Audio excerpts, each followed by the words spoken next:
house apartment, up and down, with 2 bedrooms and 2 bathrooms. Open, vacant and ready for occupancy.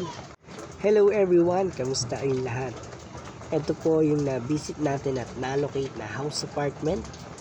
Location sa Bacoor City, Cavite. Nakatiles na rin ng flooring, bagong pintura. Ito yung bathroom, dalawa po yung CR. Dito naman po yung cabinet sa yung kusina. Very spacious na bahay. Yes, store. Yes, pwedeng magtindahan.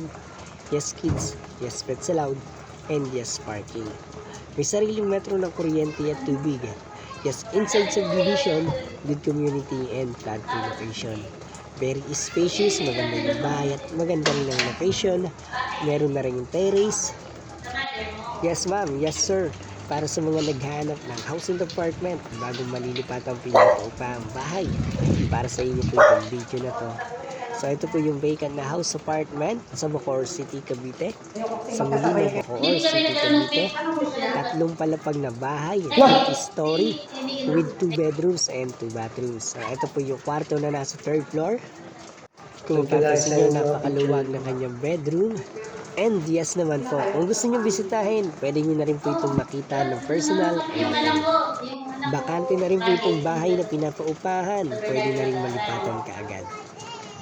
Ito naman po yung 2nd floor. Ito naman po yung kanyang bedroom. Maganda at maluwag na rin itong bedroom sa 2nd floor. May mga built-in cabinets. Yes, house apartment for rent. Pinapaupahang bahay.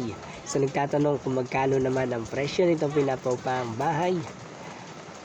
12,000 pesos monthly. House apartment for rent, 12,000 pesos monthly with 2 bedrooms and 2 bathrooms sa Molino, Bacoor City, Cavite.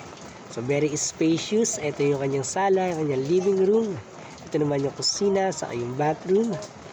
And yes guys, maraming salamat ulit sa pagbisita at panonood dito sa ating page.